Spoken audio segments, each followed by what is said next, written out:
Dina i prash që konfirmoj se ka marrë një ftesë nga presidentja Vjosa Osmani, që si shtanë prash në mesin atyre partive që kanë vullnet për të takuar me president. Vazhdojmë aty ku mbetëm tek roli i presidentës sa i përket të zhbllokimit.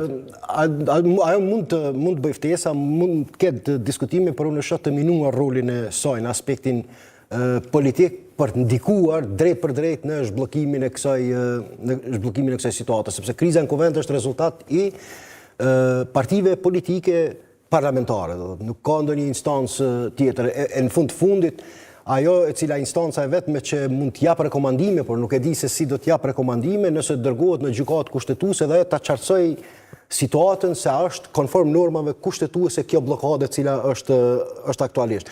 Nëse ne shohim për shembull edhe deklarime si të subjekteve të deridjeshme opozitare, ashtu edhe të partisë e cila po vazhdon ta mbajë pushtetin, dhe sepse ne kemi ende në qeveri Partinë Lëvizje Vetëvendosje, shihet qartë dhe jam pesimist që mund të dilet nga kjo situatë për shkak të këtij takimi konsultativ që mund ta ketë presidentja Osmani me subjektet parlamentare, madje është e paqartë nëse Lëvizja Vetëvendosje do të shkojë në këtë takim. Se kanë konfirmuar ende? Nuk e ka konfirmuar, mirë, por nëse unë nuk pres që të ketë një veprim tjetër politik në raport me ligjërimin që e mbajti kryeministri në detyrë Albin Kurti para antarësisë së tij në Këshillin e Përgjithshëm para 2-3 dite.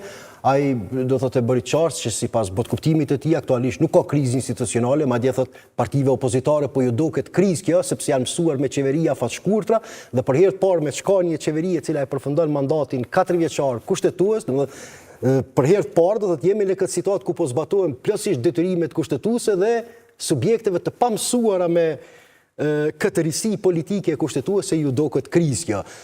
Marë parasysh këtë koncept politik, nëse në botkuptimin e tij, në mendimin e tij, në vizionin e tij, nuk ka krizë politike, nuk ka krizë institucionale, nuk e shoh që madje Lëvizja Vetëvendosje do t'i përgjigjet kësaj ftese, sepse për ta konstituimi i kuvendit nuk është përgjegjësi ekskluzive e një subjekti politik, e subjektit fitues, por është detyrim i të gjitha partive parlamentare. Dhe kuvendi është duke u bllokuar jo nga partia në pushtet, por është duke u bllokuar nga refuzimi i subjekteve tjera të dyta, e të treta, e të katërta, s'po i quajmë opozitare tashmë se ende nuk është konfiguracioni politik, për shkak të refuzimit për ta votuar të nominuarën e tyre për krye kuvendare. Mesazhi që e transmeton, do thotë, kryeministri Kurti në këtë mënyrë është bllokimi nga kjo situatë mund të bëhet vetëm kur partitë opozitare ta ndrojnë qëndrimin e tyre dhe të veprojnë sipas detyrimeve që ai quan të pastra kushtetuese.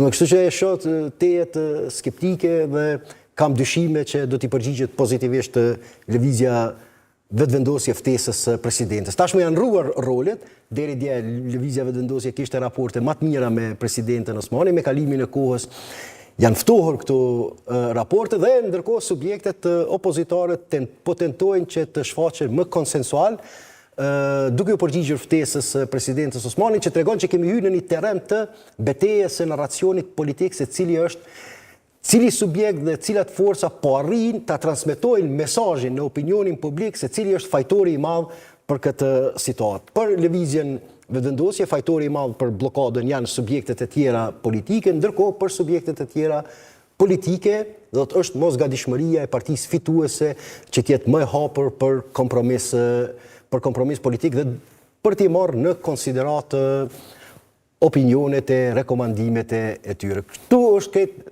thelbi i bllokadës politike, përndryshe Albolena Agjiun nuk e shoh që është arsyeja kryesore e kësaj bllokade, por kjo po shfrytëzohet si pretekst nga të gjitha subjektet politike që mbase po ju konvenon kjo bllokadë. Kjo bllokadë. Po ju konvenon kjo bllokadë. Se shpërmendër pra kjo që Lëvizja Vetëvendosje po thotë se ne kemi ofruar kandidatin.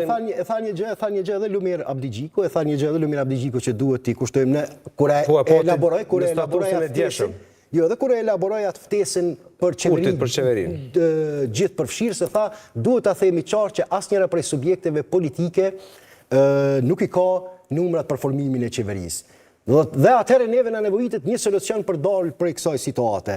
Kështu që tash me shihet qartë se edhe Lëvizja Vetëvendosje nuk i ka këta numra, i konvenon sepse presioni i afateve kushtetuese nuk bie mbi qeverinë 15 ditë që i njohur, nuk bie mbi kryeministrin Kurti që domosdoshmërisht t'i siguroj numrat e domosdoshëm 61 numra për formim të qeverisë, por në njëjtën kohë nëse dështon kryeministri Kurti dhe do thotë mandatari do të caktojë dikush nga partia e dytë apo e tretë, që nuk është e thënë sepse gabimisht interpretohet partia e dytë e tretë, mandatari tjetër mund të jetë ai i cili arrin ta bind presidentin Osmani. Është diskrecioni i presidentit. Është diskrecioni ai i cili arrin ta bind presidentin, atë mund ta bësh edhe ti.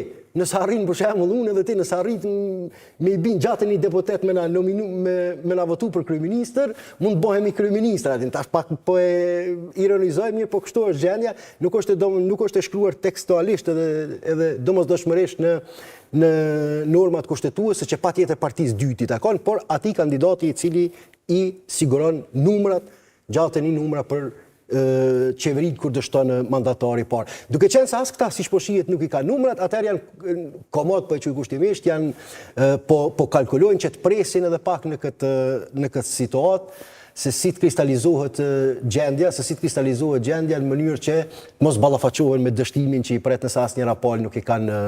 Po të tentani ta bënin me komunitetet jo shumicë, me të gjitha komunitetet, do t'i bënte vota opozita, por është kjo frika tek lista serbe që as tjera nuk. Dëgjoj, ata mund t'i kenë gjatë, po janë edhe arsye politike, përtej dimenzionit procedural, janë edhe arsye politike që kanë bërë që edhe këto të kenë skepticizëm ndërmjet veti.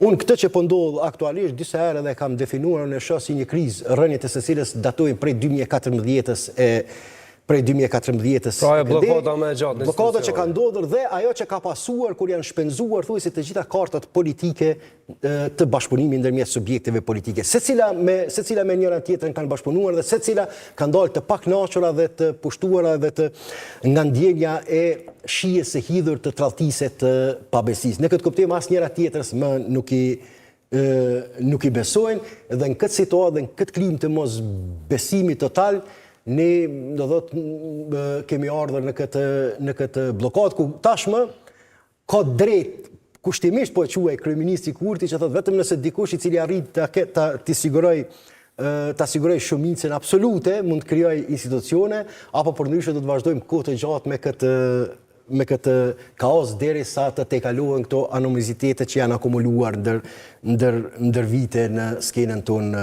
politike. Por sa kanë qenë të sinqerta le të themi këto komunikime që ishin me letra mes së Kurtit dhe Lidhjes Demokratike. Tash lëvizjeve të vendosur po insistojnë se këta janë për zhbllokimin e kuvendit, duke propozuar kandidatën, por duke edhe ftuar hapur për koalicionin letrën e tretë Lidhjen Demokratike të Kosovës.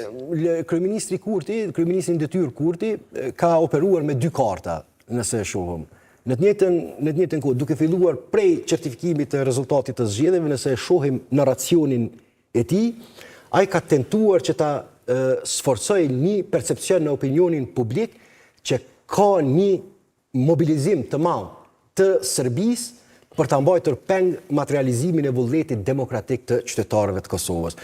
Kësaj skeme i kanë kontribuar edhe disa deklarime të ministrit të punëve të jashtme të Serbisë në Këshill të Sigurimit, i cili e ka thonë tekstualisht që për ne është interes, me çfarë qëllimi e ka thonë ai tash, nuk do të hyj ta deshifroj, por ka thonë që për ne interes primar është që të mos e lejojmë Kurtin ta marrë pushtetin. Do të është kriju materiali, kësaj skeme i është ofruar ky material adekuat për ta sforcuar këtë percepcion. Dhe kryeministri Kurti në atë mbledhjen e njohur të Këshillit të Sigurisë deklaroi se tashmë jo vetëm lista serbe, e cila është instrumenti drejt për drejt i Beogradit, por edhe parti minoritare jo serbe kanë filluar të shantazhohen e të binë prej e intervenimit të Beogradit për ta mbajtur peng konsolidimin demokratik të Kosovës.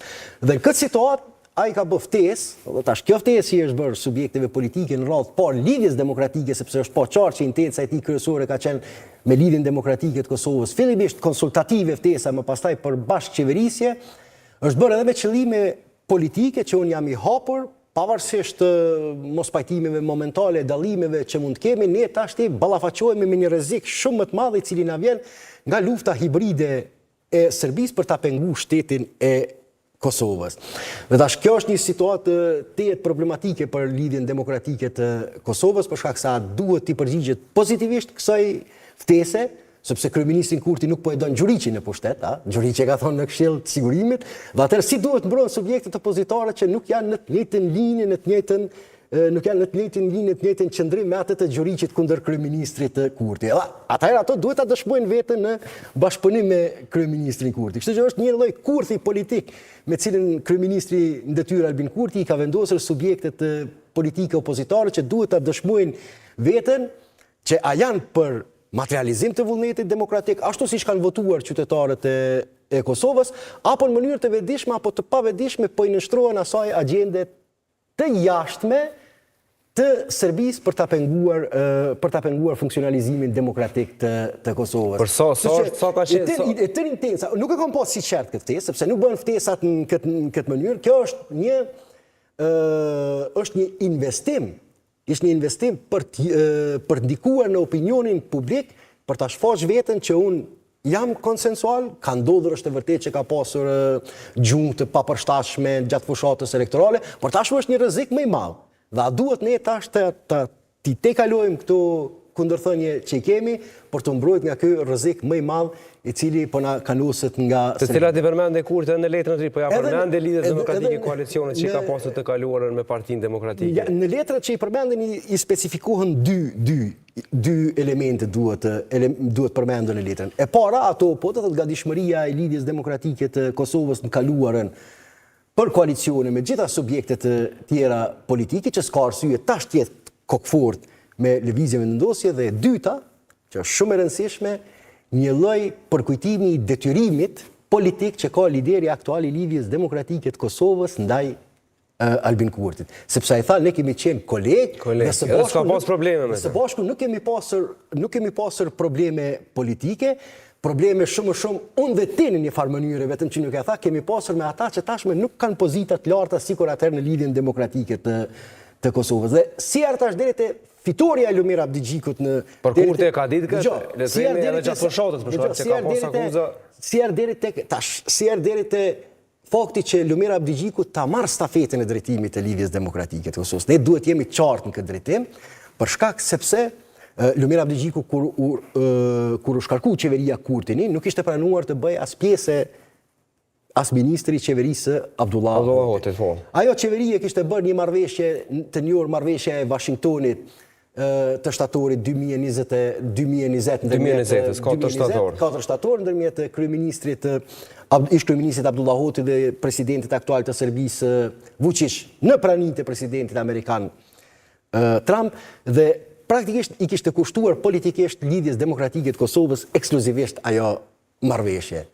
Sepse betejë që kishte zhvilluar kryeministri Kurti, Vjosa Osmani ishin një tandem kundër kësaj marrëveshje. Tjetër është tash që presidenti Osmani për shkak të raporteve me Kurtin po e mbron atë marrëveshje. Ata nuk ka qenë që kishin zhvilluar një fushat të ashpër politike dhe publike, e cila prodhoi kosto politike për ish udhëheqjen e atëhershme të Lidhjes Demokratike të Kosovës. Dhe Lumir Abdigjikun këtu po ju sfidoj juve, nuk mund gjeni asnjë deklaratë në atë kohë në mbrojtje të asaj marrëveshje. Kur ajo ishte ekspozuar një sulmeve të ashpra publike të prira kryesisht nga lëvizja vetëvendosje dhe Vjosa Osmani. Marrëdhënien jo të mira të Abdigjikut më hodhi nuk konfirmuan edhe gjatë fushatës fundit elektorale dhe këto shpërthime që ishin pas. Në këtë situatë ai ka dashur në një farë mënyrë t'ja rikujtoj që edhe fitoria jote dhe drejtimi i Lidhjes Demokratike të Kosovës ka ardhur si pasojë këtij investimi të madh politik ne që kemi bërë kundër asaj marrëveshje të dakorduar ndërmjet Abdullah Hoxhit dhe presidentit Vučić, e cila rezultoi me rënien në 13% të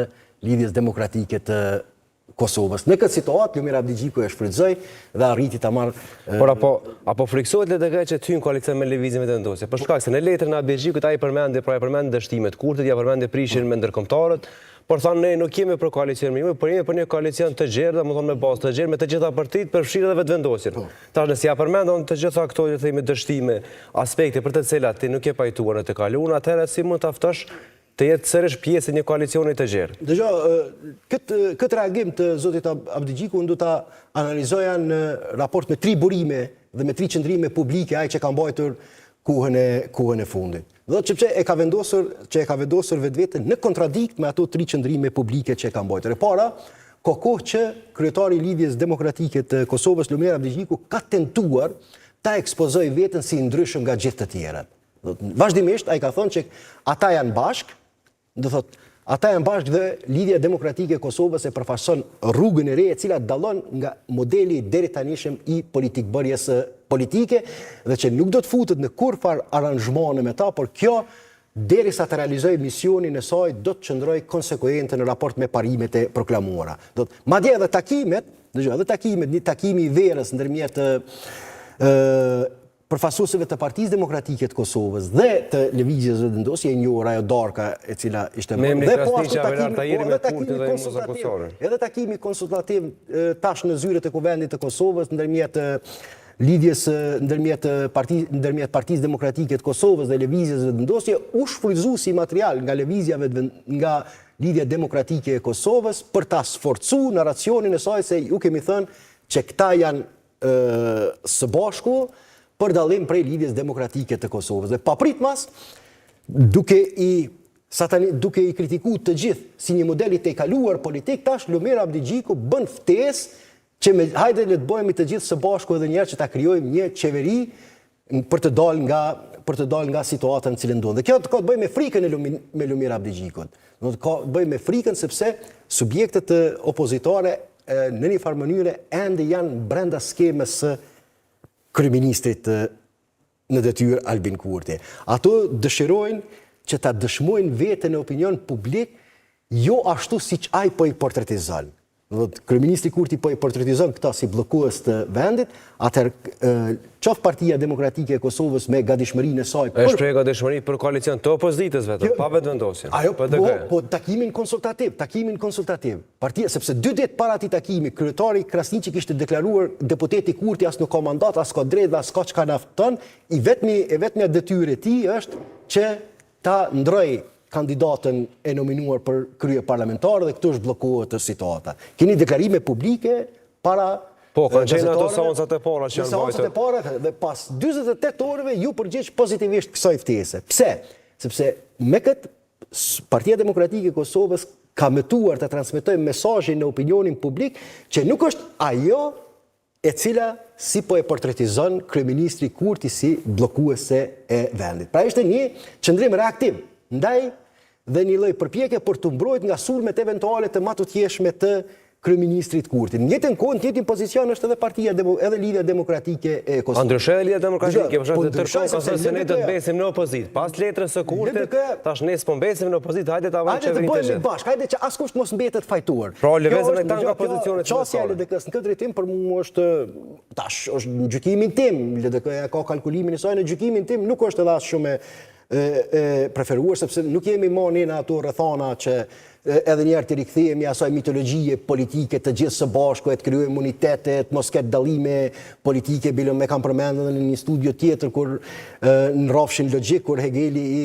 kritikon Schelling kur I thotë po don që kur zhduken këto diferencat sikur lopët e zeza natën që s'dallohen ndërmjet veti. Do të keni përpjekje kështu që të zhduken të gjitha dallimet në qeverisi, të gjithë jemi bashkë dhe të gjithë po marrim përgjegjësi politike dhe askush mos mbetet fajtuar.